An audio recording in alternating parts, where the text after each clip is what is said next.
चला तर मंडळी, झटपट किचनमध्ये तुमचे खूप खूप स्वागत आहे. तर मंडळी, आज मी तुमच्यासोबत शेअर करणार आहे नाश्त्यासाठी एक खमंग अशी रेसिपी, जी बघता क्षणी तुमच्या तोंडाला पाणी सुटेल. तर आज आपण बनवतो आहे नाश्त्यासाठी खमंग आणि चवदार असे मक्याचे थालीपीठ.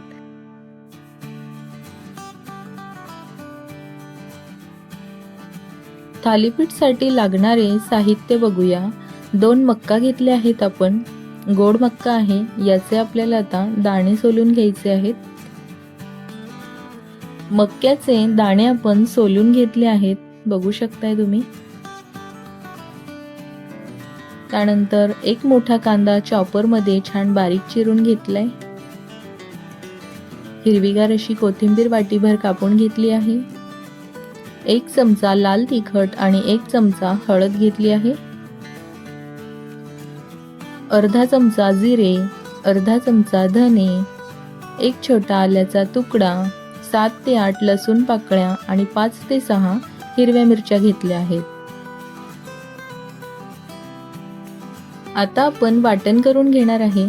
मिक्सरच्या भांड्यामध्ये सगळे आपण मक्का टाकून घेऊया आणि त्यामध्ये आपण घेतलेले सगळे साहित्य टाकून घेणार आहे. हिरवी मिरची, धने, आलं, हे सगळं आपण यामध्ये टाकून घेऊया आणि पाणी न घालता याचं बारीक असं छान वाटण आपल्याला करून घ्यायचंय. बघू शकताय तुम्ही, पाणी न घालता हे वाटण आपण करून घेतलं आहे. वाटण केलेलं सगळं आपण एका बाउलमध्ये काढून घेतले. त्यामध्ये 1 कप गव्हाचं पीठ घालायचं आहे. त्यानंतर 1 छोटा कप ज्वारीचं पीठ घेतले.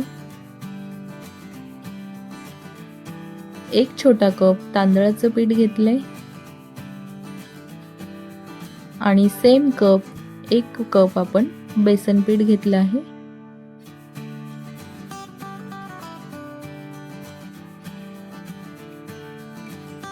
आता बारीक चिरलेला सगळा कांदा आपल्याला यामध्ये टाकून घ्यायचा आहे.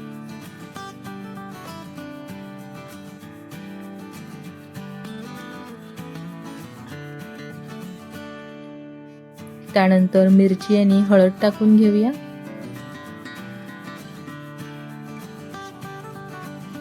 आणि आपण वाटीभर जी कोथिंबीर बारीक चिरून घेतली होती, ती सुद्धा सगळी आपल्याला यावर टाकून घ्यायची आहे. आता आपण यामध्ये मीठ टाकून घेऊया. 1-1.5 चमचा आपण यामध्ये मीठ टाकलं आहे आणि अर्धी वाटी पांढरे तीळ घालूया. पांढऱ्या तिळाने थालीपीठांना खूप छान असा फ्लेवर येतो. आणि आता सगळं आपल्याला व्यवस्थित असं एकजीव करून घ्यायचं आणि पाणी न घालता आपल्याला थालीपीठांचं पीठ छान असं मळून घ्यायचं आहे. आता हाताने मी सगळं पीठ व्यवस्थित असं मळून घेणार आहे. मक्याचं जे वाटण केलं होतं त्यामध्ये जेवढं पीठ बसेल तेवढं पीठ घालून आपल्याला पिठाचा गोळा तयार करून घ्यायचा आहे.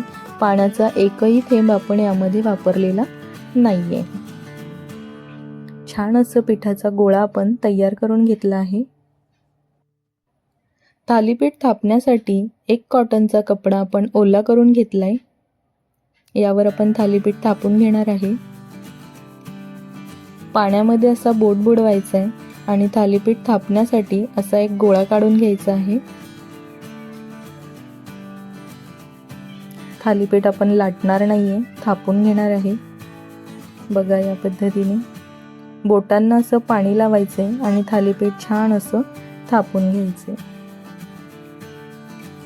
थालीपीठाची चव थापून केल्याने जास्त अप्रतिम होते. लाटून केल्यामुळे त्याच्यामध्ये तसा फ्लेवर येत नाही. तुम्ही कधी ट्राय करून बघा. थापलेलं थालीपीठ आणि लाटलेलं थालीपीठ याच्यामध्ये खूप फरक आहे. प्लास्टिकच्या पन्नीवर सुद्धा तुम्ही थालीपीठ याचप्रमाणे थापून घेऊ शकता. थालीपीठावर आपण बोटाने असे होल करून घेणार आहे. थालीपीठ आपले थापून झाले. तवा गरम झाला आहे. अर्धा चमचा त्यावर मी तेल टाकून घेतले.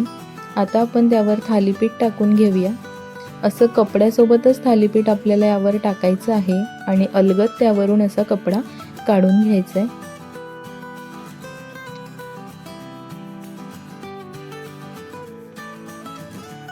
वरच्या साईडनं देखील एक अर्धा चमचा तेल आपण थालीपीठावर टाकून घेऊया आणि 1-2 मिनटानंतर आपल्याला याची पलटी मारून घ्यायची आहे.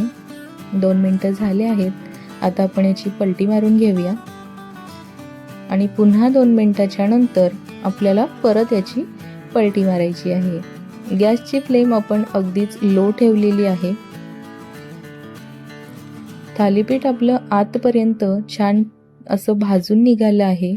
आता आपण गॅसची फ्लेम थोडीशी मीडियम करूया आणि याला थोडंसं असं खरपूस असं भाजून घेऊया. अलटी-पलटी करत 2 ते 3 मिनटं आपण थालीपीठ छान खरपूस असं भाजून घेतलं आहे. बघू शकताय तुम्ही थालीपीठ आपलं तयार झालेलं आहे. याच पद्धतीने आपण सगळे थालीपीठ थापून आणि अशाच प्रकारे भाजून घेणार आहे. तुम्ही बघू शकताय सगळे थालीपीठ आपले तयार झालेले आहेत.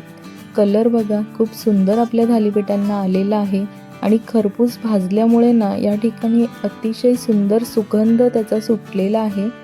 तुम्ही याला दहीसोबत खाऊ शकता किंवा टोमॅटो केचपसोबत सुद्धा खाऊ शकता किंवा तुम्ही याला असंचही खाऊ शकता. खूप चवदार याची चव असते.